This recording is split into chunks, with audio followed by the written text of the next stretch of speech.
What is up, everyone? Welcome back to Waking Up with West, episode 4 here for you today on this Tuesday morning. I am recording this as of Monday night. You'll see this Tuesday morning. We have a lot to talk about today. I'm going to stick in the football universe for this episode, talk a lot about college football, talk about what happened to the Ducks and the Beavers this past weekend, also talk about the NFL, talk about what happened to Seattle, San Francisco, everything on the West Coast there, and then kind of the broader national picture. I'm going to save you guys the Blazer talk today. The Blazers are just not good. We're 3-10 on the year. We looked lifeless against the Thunder in a 43-point drubbing. Thunder are a good team this year, but you shouldn't be getting beat by 43 to anybody. So, strictly college football today, strictly Bo Nix talk to start off here, and that's where we will dive in. Let's start with the Oregon Ducks football team. The Oregon Ducks actually won, I believe, their first ever road November game in Tempe, Arizona. That is kind of a cherry-picked stat. I just happened to see it. But it kind of tells you something that Arizona State has had Oregon's number for what feels like the past decade. Of course, who can forget the Brandon Ayuk and Jaden Daniels, who we'll actually get to later, when they just but they beat Oregon and effectively ended our good season hopes. Of course, I think in every Oregon's fan's mind, as good as this team is, there's always in the back of your mind, are they going to have a letdown this week? Arizona hasn't exactly been the kindest place for the Ducks. Oregon put that to bed in about 5 seconds. We'll start at the end and work our way back. The Ducks win 49-13. It was never close. Oregon asserted their dominance. Oregon showed why they're the team to beat in the Pac-12, in my opinion, and why they're a national force and a national playoff and championship contender. Because they have one of the best, if not the best quarterback in the country, or the best quarterback right now in terms of how they're playing in Bo Nix. Bo Nix's final game stat line was 404 yards, 6 touchdowns. His first half stat line was like 380 yards and 6 touchdowns. Bo Nix throws for 6 touchdowns in the first half, slicing, dicing, picking apart the Sun Devil defense. As an Oregon fan, it was just a beautiful thing to see. He was just a conductor, just orchestrating the Oregon offense. And Arizona State had no answers, literally no answers. I don't think I've seen a player or a team move the ball that easy on another Power 5 team the way Bo Nix and the Ducks did in the first half. Bucky Irving had 11 carries for 63. He's been fantastic for Oregon this year. He obviously took a back seat in this game. It was the Bo show.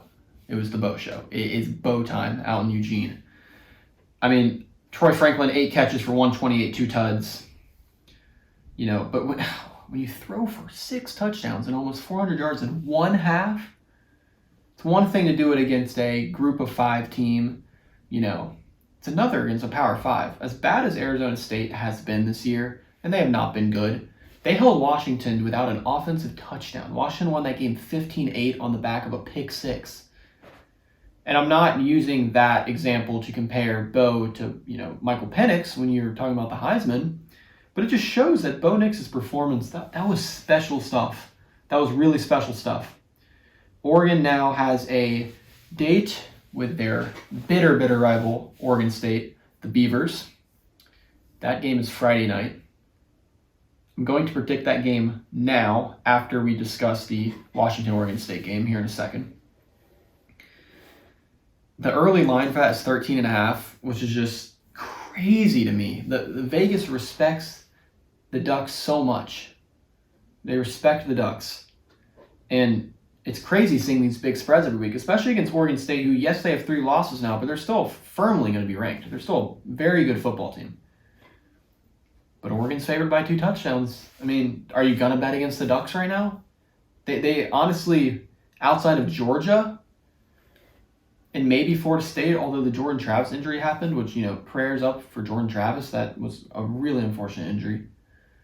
But outside of maybe Georgia, the Ducks are like the hottest team in the country right now. I believe every game they've won has been by double digits, except for maybe the Texas Tech game that might have been 8 or 9.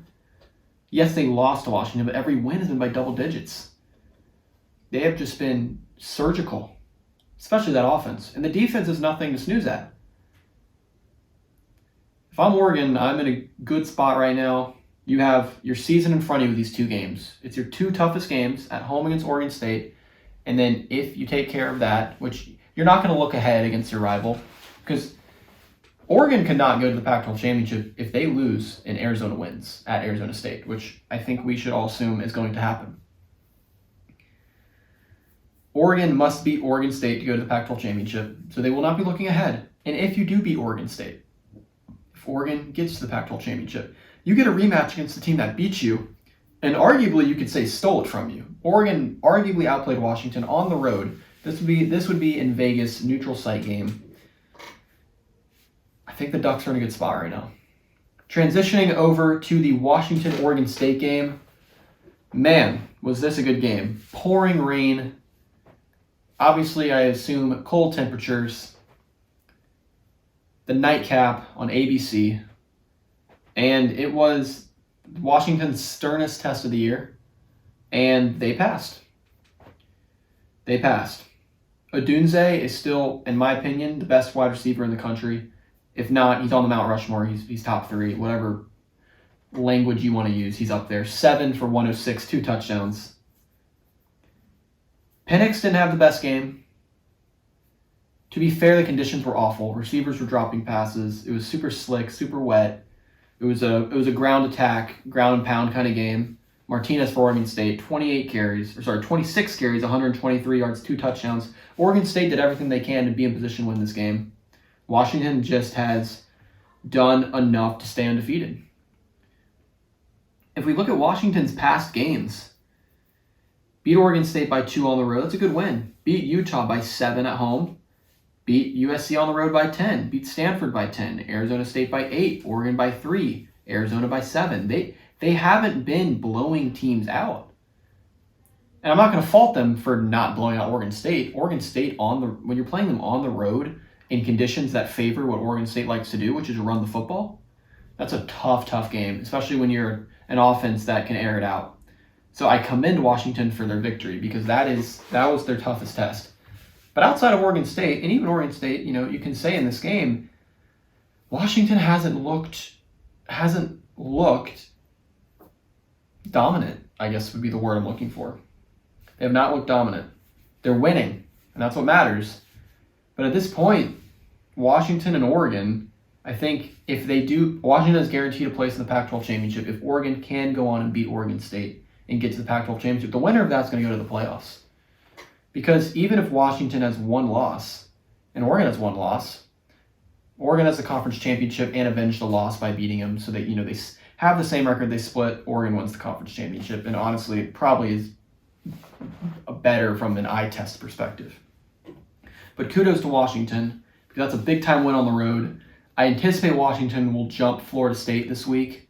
And Washington will be in the top 4 of the rankings. I know it doesn't mean anything right now, but to have a Pac-12 team in there, the last year of the conference, that's what we'd like to see. On the Oregon State side, I don't know. I thought they played well. I thought they shot themselves in the foot a couple too many times. The fumble that led to the botched snap on the punt that led to a safety it's 2 points right there.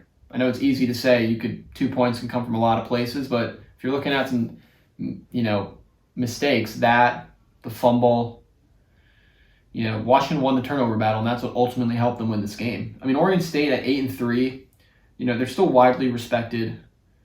I still think they're a very good team. I just don't think they had the firepower offensively that Washington and Oregon possess.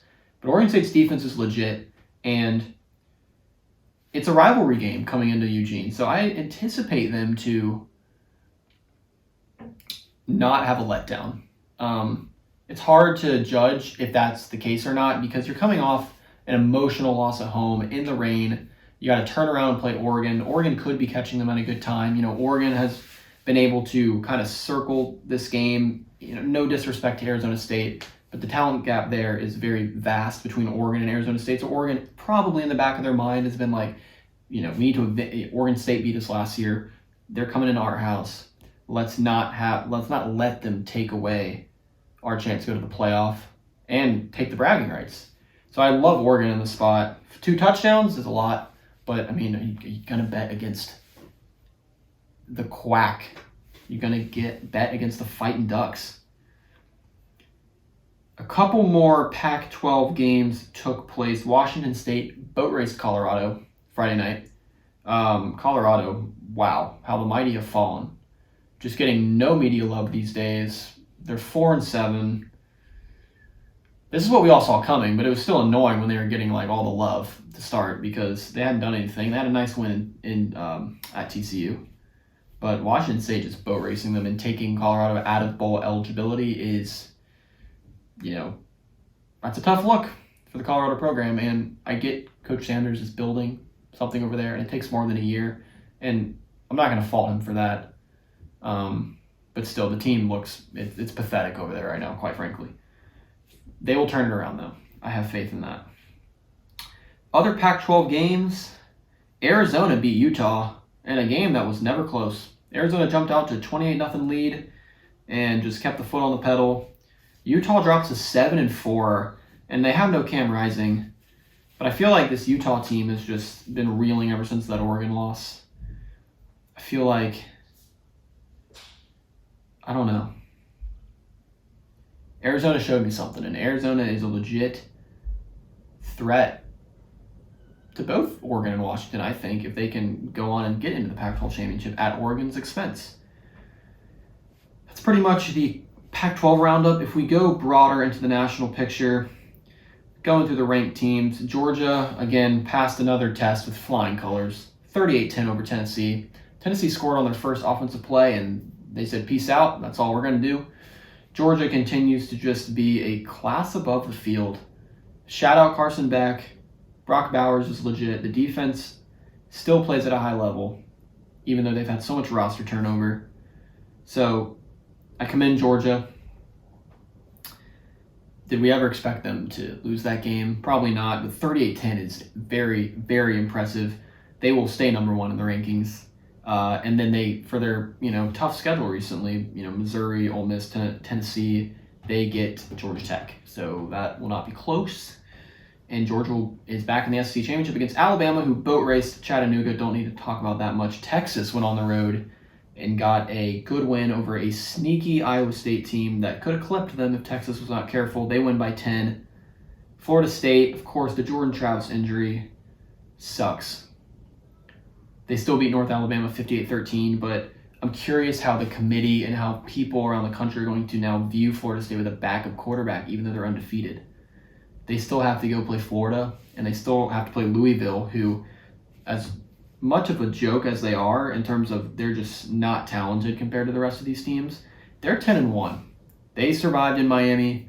Louisville could clip Florida State with a backup quarterback. They would need help from Alabama, from Texas, from Oregon. I mean, even from, possibly Michigan State or not Michigan State, Ohio State or Michigan. But Louisville is staying in the hunt, and I would not be surprised if they knocked off Florida State in that ACC championship game. Am I missing anything? Michigan won a close one in Maryland, and Ohio State beat the crap out of Minnesota. They play this week in the game, and that'll be one heck of a game. Big noon Saturday. That'll be a good one. That'll be a good transition now. Let's jump into what is going to be happening this upcoming week. We have a lot of games on Thursday and Friday. Thursday's the Egg Bowl, Ole Miss, Mississippi State. Probably going to take Ole Miss in that game just because they're ranked, and Mississippi State, they're 1-6 against CC, so bad season for the Rebels. Bad season for the Bulldogs. The Rebels will be winning that game. On Friday, quite a few games. Iowa and Nebraska will be playing. I believe Iowa is still good to go for the Big Ten West. One of the worst divisions in football. Oh my gosh. Iowa is going to win the Big Ten West and then go be 28-point dogs in the Big Ten Championship to either Ohio State or Michigan. So that'll be fun. Iowa will win that game, though. Shocking they lost. I'm very surprised they lost. Or no, I'm sorry. They won. They did beat Illinois. But it was an ugly game, so they might as well lost because they're just not good. Like I said, Oregon State, Oregon. Oregon minus 13.5. taking Oregon, guys. They're just so good right now. Ohio State, Michigan. Michigan's favored for the first time in a while. I think I lean Michigan. I think they're rallying around this scandal, so to speak, and I think it's bringing the team closer together. I really do, inside the locker room. It's in Ann Arbor. This is the year to knock off Ohio State and really go contend for a title. And it'd be very Michigan-esque to win a championship in a year marred with controversy. So I think Michigan wins that game. Auburn, Alabama, the Iron Bowl in Jordan-Hare in Auburn. Bama's 2 touchdown favorites about, but funky things happen in that game. Auburn just coming off one of the worst losses for a while for them to New Mexico State. But they'll be up for this game, and I think it'll be a close one.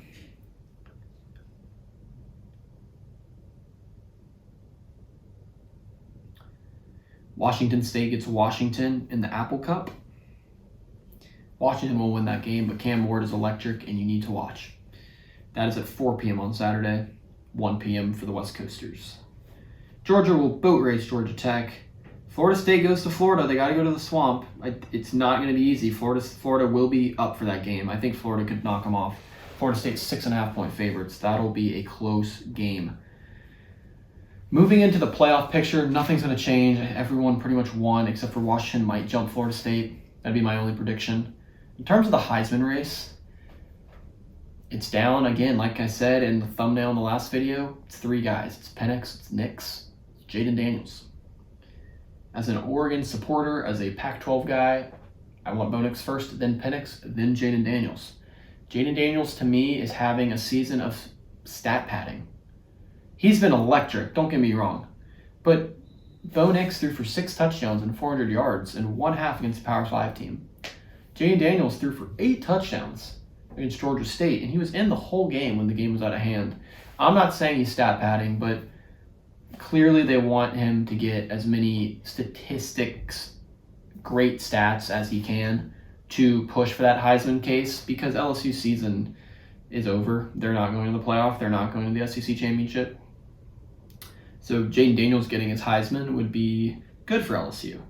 I want people to understand what Bo Nix is doing. He's leading the nation in completion percentage. In fact, it's the highest of all time in college at like 78%. He has only 1 less touchdown than Jaden Daniels, and he has less picks. Bo Nix has thrown less picks. Bo Picks has thrown less picks than Jaden Daniels. Jaden Daniels obliterates Bo Nix in the rushing department. Jaden Daniels is a pure dual threat quarterback and might go like 4K, 1K this year, which is just obscene. But Bo Nix has his team fighting for the playoff and the Pac-12 championship. So I think team success does matter, as well as individual accolades and stats. And I think you need to put those together. And I think Bo Nix has the most compelling case because he has his team in position to go to the playoff if they can win out. And he's going to have a big game in the Pac-12 championship. He's going to have a prime time against Oregon State. Whereas Jaden Daniels is great statistically, but is not going to lead his team to the playoff. You know, LSU just played Georgia State. They got Texas A&M. You know, he's been great, but so have a lot of guys put up great stats, you know, and low Power 5, Group of 5 teams. So, and then Penix could win it too, but I feel like he's just hasn't had a big performance in a while. The Washington offense hasn't been as crisp. Early in the year, Penix was going to win the Heisman, but I think he's been struggling a little recently. They're still winning games. I'm not diminishing his play at all. I just think the bar set by Bo Nix and Jaden Daniels right now is so high. I think one of them will win, and my vote is Bo right now. Jumping into the NFL. This past week, we had some interesting games. Seattle lost a heartbreaker to the Rams, unfortunately, to all you Pacific Northwest people watching this. I thought they had it, but, you know, Jason Myers missed a 50-plus yarder to finish the game. Rams get it done. Sean McVay owns Pete Carroll. It's just, that's what the stats say. Ball don't lie when it comes to that. San Francisco got a win against the Tampa Bay Bucks. Did not cover the spread, though. They were 13.5-point favorites. They won by 13. That's why betting's so hard, is because San Francisco just dominated that game and didn't cover. But San Francisco has kind of righted the ship since that little 3-game slide they had in the middle of the year. And I think they're back to being a Super Bowl contender, really contending. The Chase Young trade looks awesome right now. They did lose Hufanga to torn ACL, which is really unfortunate. But it's a next man up mentality in the NFL. Speaking of next man up, Jake Browning will be the starter in Cincinnati. Baltimore beat Cincinnati 34-20. Cincinnati's playoff hopes are pretty much dead in my opinion because they're outside the playoff picture. Joe Burrow's done for the year. Tough time in Cincinnati. Where else do we go? In the NFL, Denver, another West Coast team. West-ish coast. Western team. Denver beats Minnesota on Sunday Night Football 21-20. And just like that, they won 4 in a row and they're 5-5. And Denver is kind of, they're in a spot that is good. It's good. I'm looking at their record and their schedule here. They get Browns, Texans back-to-back here. Those are 2 very winnable games. CJ Stroud has been amazing for Houston, but, they're still young and experienced. And, you never know. A team like that is always due for a letdown. So are the Broncos, but that's a very winnable game. They got the Browns this week at home. The Broncos defense has been playing very well, and the Browns just came off a win, 13-10, but the Browns offense leaves a lot to be desired right now. They got the Chargers twice. They got the Raiders. They got the Raiders and Chargers twice, and the Patriots. These are winnable games. They do have to go to Detroit. Don't think they'll win that one, but the Broncos, look out. Sneaky playoff team if they keep playing the way they are. They're 5-5 on the year. They've won 4 straight. And that defense is looking legit. Russell Wilson led a game-winning drive last night. Things could be on the upturn in Denver. I'm rooting for Russell Wilson as well. I like to see him succeed. He can be a little corny, of course, as the jokes you see on the internet, but I still think he's a good dude, good quarterback, good teammate. And yeah, that's really all I have, guys. Thank you so much for watching this episode. Try to keep it a little shorter today. Keep it on the football grind. No Blazer talk today. Just bad vibes over there. We're just bad. But that's what we expected. But it doesn't change the fact that it sucks. Again, go Ducks, go Beavers, West Coast vibes, Pac-12 vibes.